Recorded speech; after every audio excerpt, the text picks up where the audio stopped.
there, I'm Amy Connell. Welcome to Graced Health, the podcast for women who want simple and grace-filled ways to take care of themselves and enjoy a little chocolate. I'm a certified personal trainer and nutrition coach who wants you to know your eating, movement, and body don't have to be perfect. You just need to be able to do what you are called to do. Several months ago, I was honored to speak with the Forward Houston chapter about redefining wellness. If you caught the episode last week with Diane Paddison, founder of Forward, you may be familiar with the organization. If not, I want to tell you really quickly about it. Forward leads, connects, and supports women in the workplace to help them achieve their God-given potential with confidence. They do this through three ways. One, digital content. Two, community groups. And three, the Forward Mentor Program, which Diane and I spoke a lot about last week. So if you are interested in finding a mentor with a specific time period, this is a wonderful program. I highly encourage you to go back, listen to my conversation with Diane, and get started with that. But what I am talking about today is the community groups. I have been a Forward member of the Houston community group for several years, and I just have to tell you, this is an incredible group of women. I have met some of the neatest ladies. Now, I have to admit, I really felt like an imposter at first. I mean, let's be honest, I wear gym shoes to work. And most of them do not, or at least maybe they did during COVID. But now that, a lot of us are back in the office, they are not. They are professional women in all areas of the workforce. However, they were welcoming and supportive of me and really recognize every woman as one who has unique God-given potential. Really just such a welcoming group. And I'm really proud to be a member of this community group. Now, today, what I wanted to do was just share with you the message or the speech or whatever you want to call it when I spoke to them at their online meeting. Now, some of the community groups within Forward meet in person, some of them are virtual, some like Houston are kind of a hybrid depending on the month. So this will vary depending on what group you might be interested in joining if you want to take that next step and join a community group. But this is one on redefining wellness. And if you know me, you know I am all about redefining how we think about our body, think about how we move, how we eat, and really what the entire purpose of taking our care of ourselves is. So let's go ahead and jump in, and I hope you enjoy it. As Tana said, my name is Amy Connell. I have been living here in the Houston area about 17 years. I always know how long we've been living here because we moved here when my oldest was 9 months old. We left both of our parents in Oklahoma. They lived within 2 miles of each of us. And that was a very hard decision to move down here, but here we are. And it has definitely been a great place to raise our family. I like to start off with just really setting the stage. Sometimes when people hear, oh, she's a personal trainer or she's a nutrition coach, there's a lot of assumptions that are made. So the very first thing I want you to know is I am a personal trainer who wants you to take a day off, and I'm a nutrition coach who wants you to enjoy dessert. So let's get any kind of expectations of perfection and throw them out the window, because that is not how this girl plays the health game. And more than anything, and we're going to get into this a little bit more, I want you to appreciate your God-created body so you can do what you're called to do. Now, the other thing I want you to know about me is I am a rule follower, and I would love to know if anyone else resonates with any of these things. So I am the oldest child. Are there any other oldest children out there? I'm having a hard time seeing here. I am a Myers-Briggs, there's all of the different letters on there. I am a J, which they define J as organized and prepared. You like to make and stick with plans and are comfortable following most rules. I am an Enneagram type 9, which means I'm a peacemaker. And you know what I've learned? The best way to keep the peace is to play by the rules and to follow the rules. Dawn, I have not had the Clifton Strengths Finder, but you could probably tell me which one that falls in. I figured like I said, I haven't had that, but I'm sure that there's something there that would probably identify me as a rule follower. And then I also say, and now I obey my colors. Now, what do I mean by that? 2 weeks ago, went to have my what is called colors done. Now, depending on how old you are, you may have had your colors done, or like me, you might remember your mother's doing this.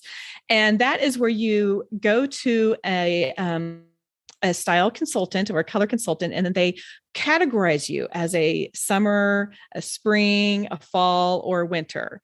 Does anyone, I would just love it if anyone would put in the chat, like, yes, I know, or I'm a certain, if they know what their certain color is, because this is something I remember my mom doing way back. I mean, probably in the 80s. Oh, Dawn says I'm a fall. That's great. Oh, Lynn. Okay. I'm a fall. That's fantastic. I am too. So this is what I've learned. I went to get my colors done 2 weeks ago. Let's see. Susan is the summer. Okay. So this is more of a thing than I thought it was. Let's see, 1988-ish. This is fantastic. Tana says, I want to do this. I can actually give you guys the girl's name who did this for me. And it was a really fun experience, but empowering experience, because I left and I found out the colors that were right for me. I am considered a soft autumn. So she had all of these bibs. It was like an hour-long process. And these are the colors that she figured out worked well for me. And I'm sure you're like, what does this have to do with redefining wellness? I'm going to get there. I promise. So I also left with some colors that, like, little color swatches. So that way, when I go shopping, I can know what colors are best for me. And as a rule follower, of course, now I want to learn my color. I want to buy the right shades that are going to reflect my now soft autumn coloring. Now, this is all of these soft autumn colors, and I want to just draw your attention to one. Does that look familiar? Send help. I now am looking for all colors, especially in this dusty rose. I want to get all of my clothes right, because I have been trying to stay on brand for the last several years, about 6 years since Graced Health has been in existence, wearing berries and grays and soft blues. So those are not my colors. And now I know why I've had such a hard time with my dark circles. So I have been following the rules, wearing my soft autumn colors. Another thing about me is I drink a lot of water. So bear with me as I take some water. Now, the other thing that is a little bit more related to our conversation is the health and fitness industry. The health and fitness industry has a lot of rules out there. Some are better than others. And I think we can probably identify that. Now, I can say this as a fitness professional. I've been in the industry for 16 years, and I have been participating in the industry, particularly in group fitness classes, long enough that I used to wear a thong leotard to my step aerobics class. Any hands out there? Anyone else used to do this, or at least want to admit it? Okay, I'm seeing some hands. Thank you. I am not alone. I'm okay that trend died, for sure. So in November, the irony to all of this rule following, Dawn says with leg warmers. Yes, did that too. But the irony to all of this rule following is I have written a book called Your Worthy Body. And then the subtitle is Find Freedom and Health by Breaking All the Rules. There are so many health and fitness rules out there. And what I have learned in the time that I have been a professional is there are a lot of women out there who feel like they are doing the best they can. And they're just trying to keep their head afloat, right? Like they're trying to get work done and take care of their kids and get dinner on the table and all of the things. And they look around and think, whatever I'm doing is not enough because there's always more and there's always someone else doing more. Maybe it's in movement, maybe it's in their eating, and it's really hard, and it just creates this headspace of just feeling really defeated.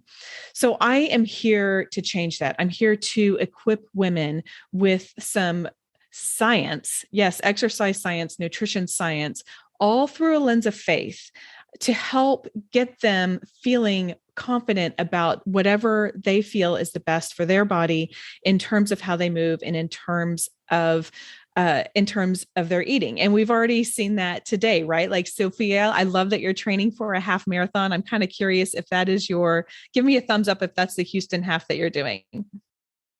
Yes. Okay. All right. That's a great one. I'm not brave enough to do the Houston half because it's too big, but I have done several half marathons, and Tana's like, yeah, I'm not running. That's just not my thing. And that's fine. That's fine. We're not all going to want to do the same thing.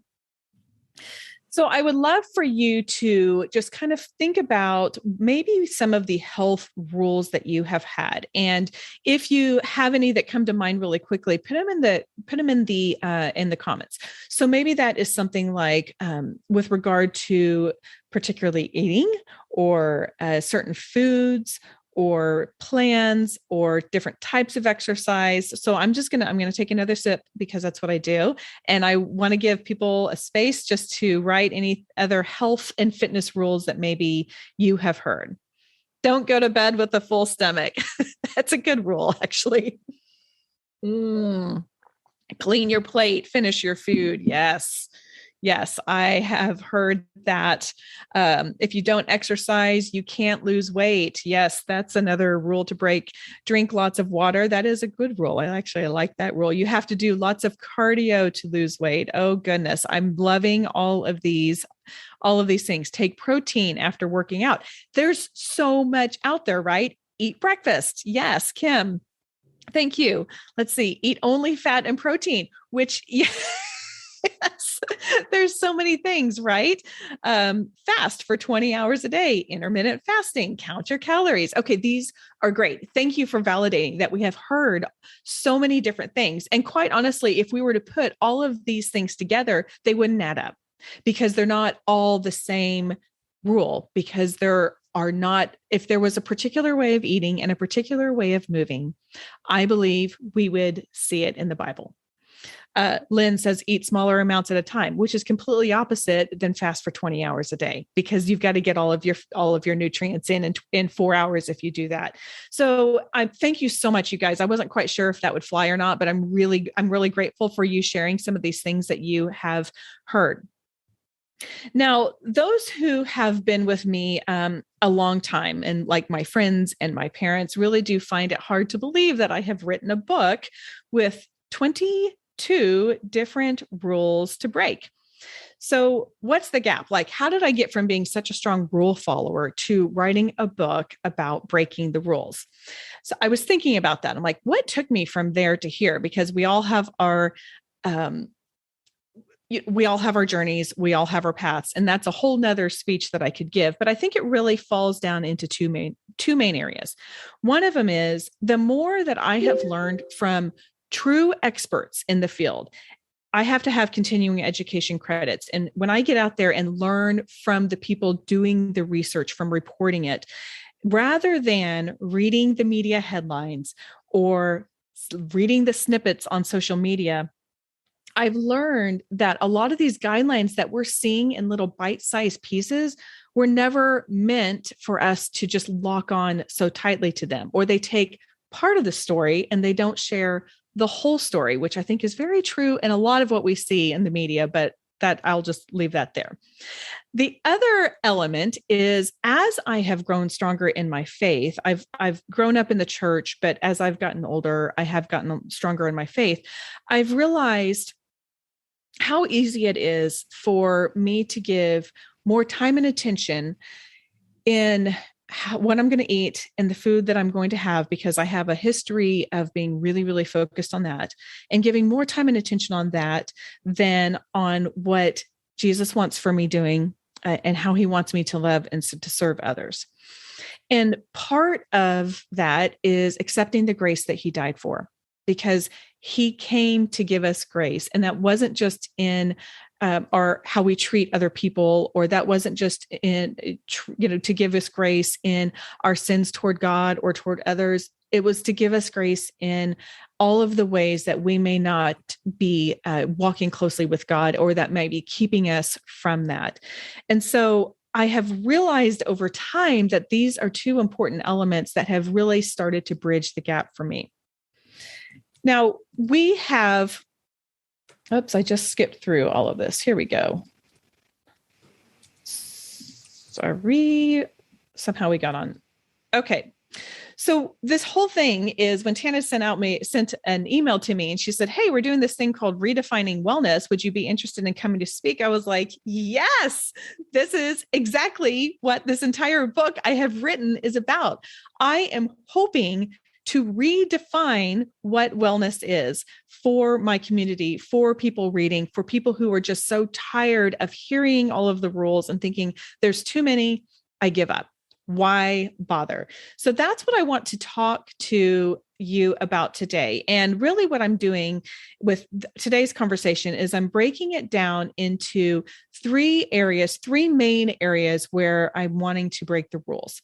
So I want to go ahead and jump in and just give those to you, and then we'll dig into these a little bit more. One of them is our mindset. One of them is our menu, which not really the menu, it's more like food, but I'm sticking with the 3 M's thing here. And then the other is our movement. So let's jump into our mindset. Excuse me. Okay, let's talk about some rules to break with your mindset. These are all chapters these are all chapters, by the way, in Your Worthy Body. So one of them is, I'm supposed to look a certain way. Another is, she has the perfect body. And another is, I can tell you're healthy by looking at you. I'm wondering if anyone has either maybe heard these before, or thought this before. I think this is really common. And by the way, all of these rules are things that I have tried to keep in the past. So this is all coming from my own personal experience. I certainly am not coming here with a holier than thou. This is the fight that I have had with all of these. And I'm really trying to give women some grace and some freedom and some balance in their own body and health. So I want to talk a little bit more about I'm supposed to look a certain way. Now, if you think really quick, like, what am I supposed to look like? What's the perfect body? I see someone saying here, oh, perfect body, gazelle, body image. Yes, totally.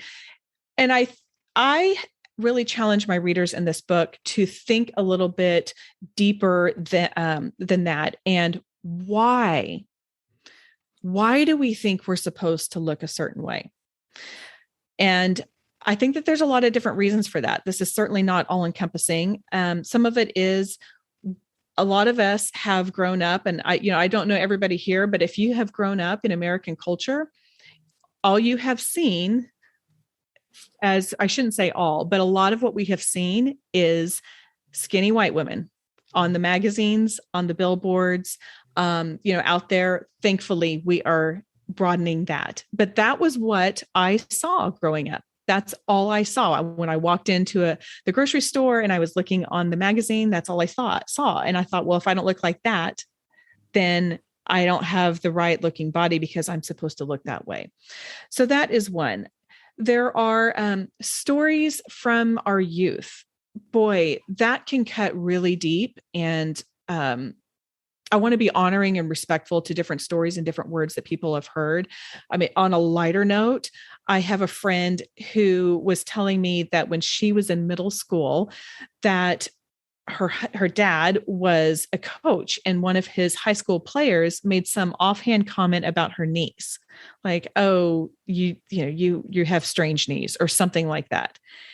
And she is 46 years old. She's my age, and she doesn't want to show her knees anymore, because those are the kinds of things that hit us so hard sometimes. And when we're in very vulnerable situations, maybe you've been told, oh, you're too tall, you're too short, you can't dance. I mean, whatever those words are, those can really impact us into thinking that we're supposed to look a certain way, or we're supposed to have knees that, I mean, like, what the heck? What do we even, what do good knees look like? I don't know the answer to this. If you know, put it in the chat.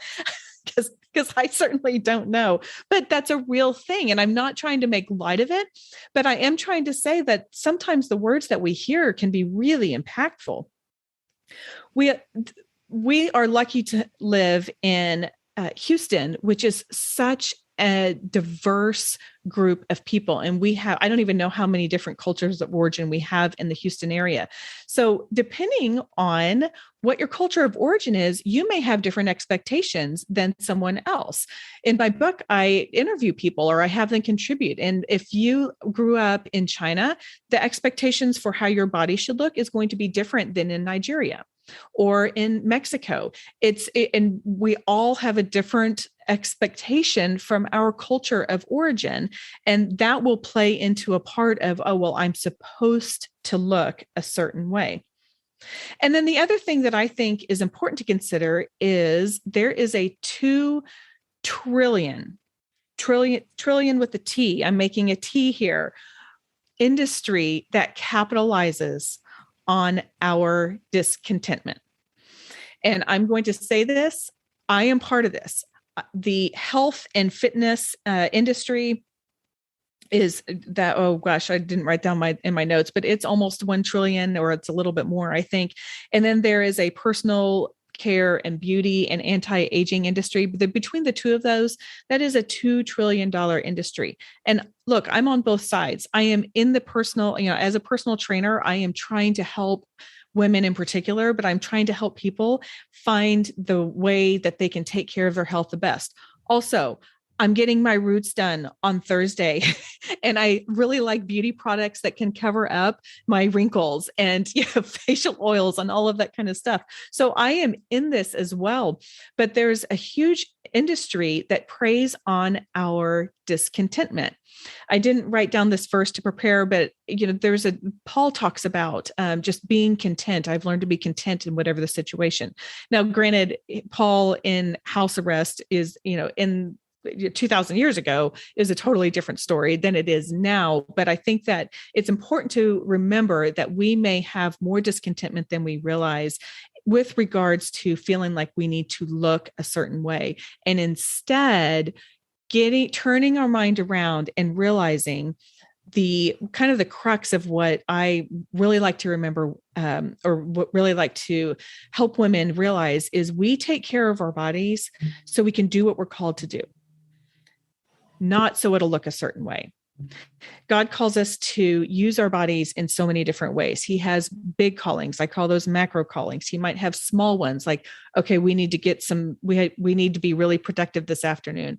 He has seasonal callings for just a period of time and then moves us on. He has creative callings where he may have gifted us with a beautiful voice or musical instrument or painting or something like that, where we can bless others with that.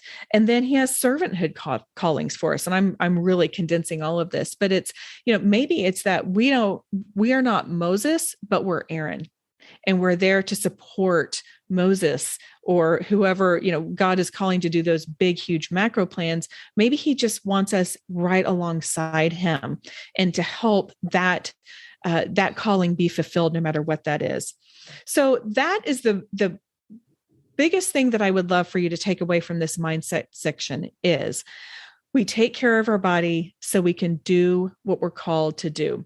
It is one of those things that when I start going down that rabbit hole of like, oh, I haven't been putting the right foods in my body, or, oh, these pants are tight, or whatever, maybe sometimes there's a time for me to kind of reevaluate the foods that I'm eating.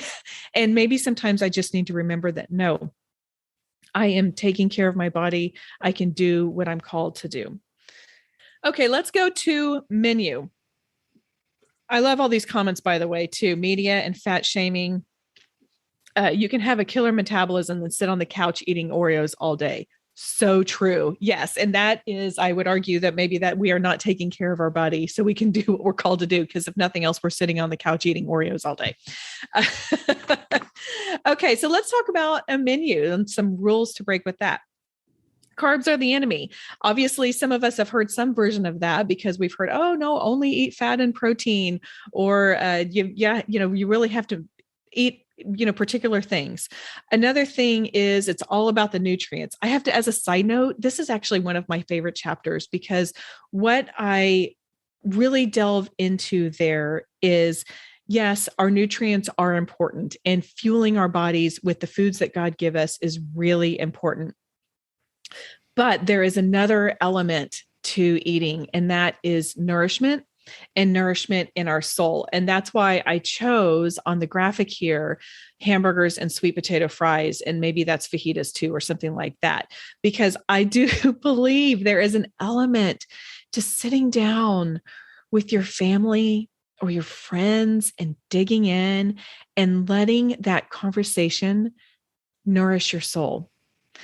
We don't have to have perfect elements and perfect micro and macronutrients all the time. We will feel better if we do most of the time, but it does not have to be all about the food.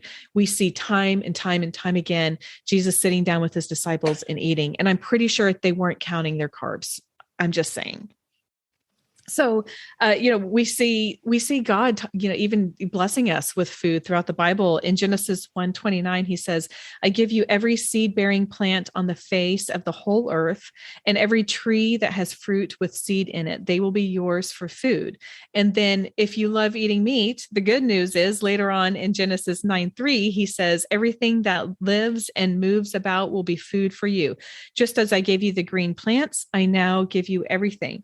God has provided so much for us. And what a blessing to be able to eat all kinds of different food, like several times a day, no matter if you're eating within your 4 hours or if you're going to bed hungry or whatever that is, that we have so many different varieties of food that God gave us. Now there's this whole thing of like, there's one best diet. And boy, I think that we see this come about and we see a new best diet, which as I'm using in air quotes, very conveniently around the end of December every year. They know people want to reset. They know they want to do something. And there is always something new out there. Some of them are research-based. Some of them are great. Some of them, maybe have a little bit less validity to it. But I want to spend just a minute digging into, well, what's the one best diet? If there's no one best diet, then how do I know what's best for me? If you're asking that, I'm glad you asked, because I want to talk about that just a little bit.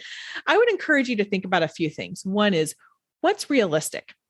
So let's go back to, I think there was a comment about, eat only fat and protein, which is some subset of the ketogenic diet, which trains your body to utilize fat as fuel or to utilize fat as energy in your bodies. There's a lot of research surrounding that if that works for you. However, if you eat out a lot, that's going to be a really hard one to do because most restaurants will put a lot of excess sugars, or, there's a lot of carbohydrates in there, and it's just a little bit more difficult. So if you're eating on the run all the time, then that might be a harder one to do. Even if it makes you feel great, if it's not realistic, then it's probably not something you're going to feel successful at. Another one is, what's sustainable? If this is something that you want to do for a long period of time, then you owe it to yourself to think, is this something that I can do for a long period of time? Or maybe I just need to treat it as a reset or a 3-week program. There's a reason that there's a lot of numbers after plans: Whole30, 80-day obsession, P90X. There's a lot of different ways that we can kind of reset and then take what works for us and then implement that. I think one thing that causes people to feel like they are not successful is that they do that. They're like, well, this didn't really work for me, but I'm going to switch it up. You have the power and the authority to do that because God made you. He gave you a wonderful brain. He gave you wonderful feedback in your body, and you have the power to figure out what works best for you. Another thing I would encourage you to look at is it grounded in science and evidence-based research? There are 134 diet plans out there, and there are some really terrible ones, really terrible ones. So do your research beyond the BuzzFeeds, beyond whatever the morning show is saying, or however you choose to get your news. Do your research and look and see if it is scientifically based. And then finally, I think kind of covering all of that is what makes you feel the best. What makes you clear-headed? What gives you energy? So in my opinion, there is no one best diet because we were all made uniquely. God made us uniquely. And so there's not going to be one particular way of eating that he wants us to do, because the food that fuels us is just as unique as we are made. Okay, let's move on to movement. By the way, if you have questions, go ahead and put those in the comments, and I will try and get to those when we're done. Okay, some movements. Walking isn't a real workout. Has anyone heard of that or heard people say that or thought that? Yes. Okay. I'm seeing some hands. Very good. Thank you. Or I have to get my hour of exercise in. Anyone there? I've heard that a lot. I think that goes back to all of those step aerobics days when we had the 1 hour increments of time. And if the instructor let us out 3 minutes early, we were really ticked off because we didn't get everything in that we wanted to. And then there's one right way to exercise. Yes. 10,000 steps. I love that. Okay. I'm seeing a question come in. I want to get to that when we get done. So first of all, the reason I use movement in here is I just feel like that is a little bit more natural. Sometimes when we think about exercising or working out, then oftentimes it's I have to comes before that. I have to exercise. I have to work out. And I don't believe that that's what God wants us. You're thinking in terms of that. I think he wants us moving. And by the way, one of the most effective ways that you can move for longevity and for metabolic conditioning, so otherwise known as increasing your metabolism, is increasing what's called your NEAT, N-E-A-T. That's an acronym for non-exercise activity thermogenesis, which is a fancy way of saying formal movement that's not formal exercise. So if you are not an exerciser, no problem. Just move around a lot. Put your printer on the other side of the house or upstairs or downstairs. Take the stairs, park away at church. I mean, all of the different little ways, try and get your movement in there. But in terms of formal movement, I would encourage you to think about a couple things with that, particularly there's one right way to exercise. What can you do consistently? What will you do? The best one for you is the one that you will continue to do. If you are dragging yourself out of bed or home from work just to get your workout in, then you're probably not going to keep doing that, because if it's not consistent, then then it's going to fall off just like anything else. What brings you joy? Or what do you hate the least? There are different ways that we like to move. And I would say this is a great time to consider all of these little personality tests that we have had.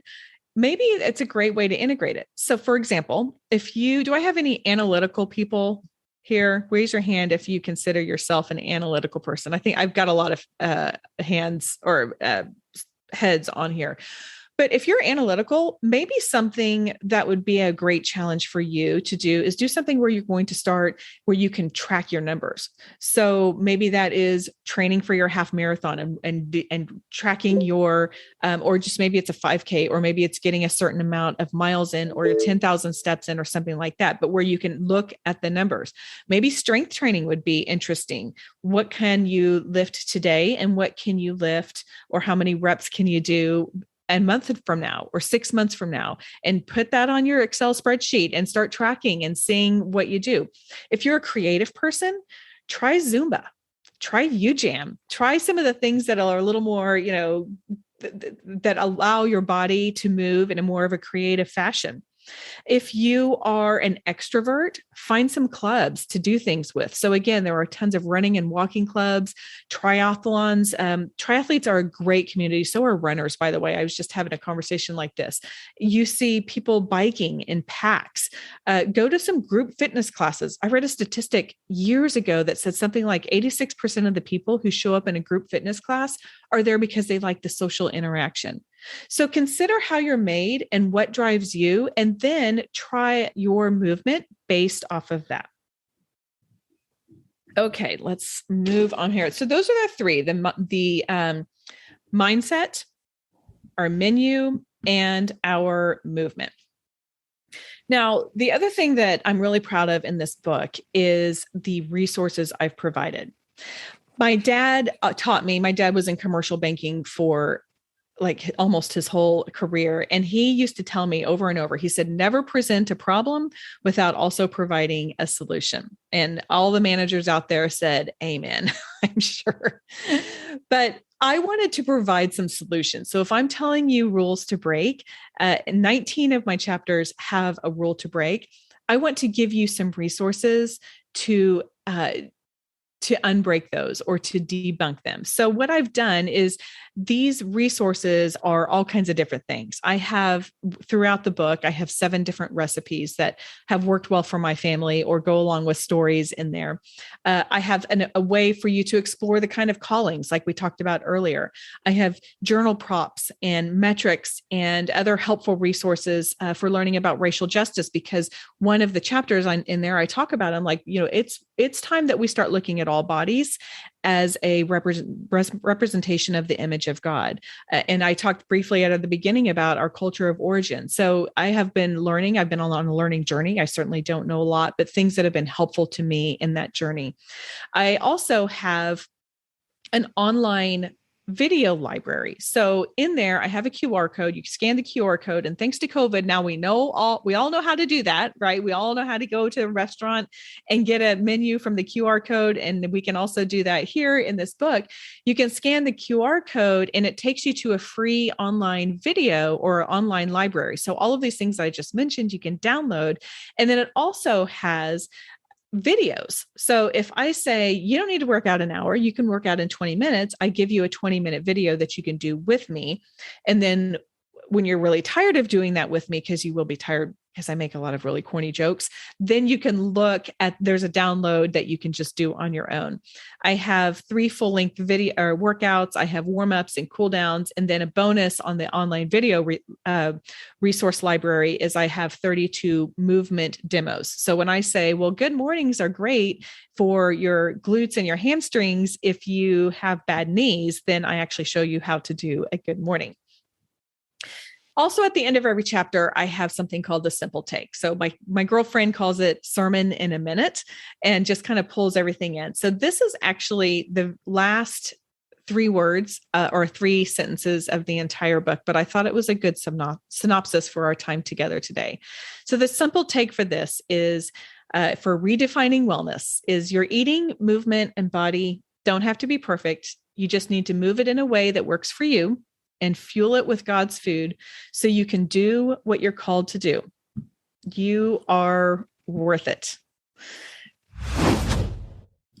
In the interest of time, I went ahead and cut out the Q&A session, but we did have that and it just wasn't included here. And I also just want to give a special shout out and thank you to Tana Deshays, who is the current Houston president, who allowed me to record this and pass it on. So I'm really grateful for that. Now, by the way, if your organization is looking for a speaker, I am now booking for fall 2022. My message is tailored to fit the culture and the needs of your organization. So this is a faith-based organization. This is a faith-based message, but I also speak at secular organizations and do make it appropriate for that audience. You can learn more at gracedhealth.com/speaking if you would like to. And of course, you can always connect with me. My information is in the show notes.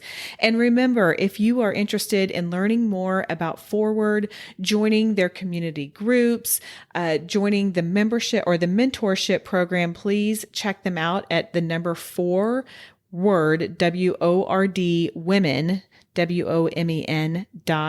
It's a great organization. I highly recommend it.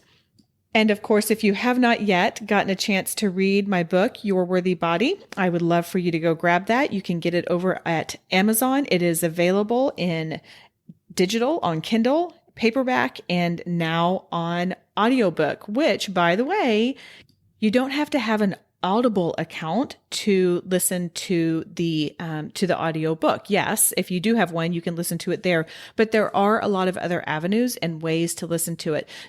You can learn more about all the different places where you can access the audiobook over at yourworthybody.com. There's no W's, just Your Worthy Body. Okay, that is all for today. Go out there and have a graced day.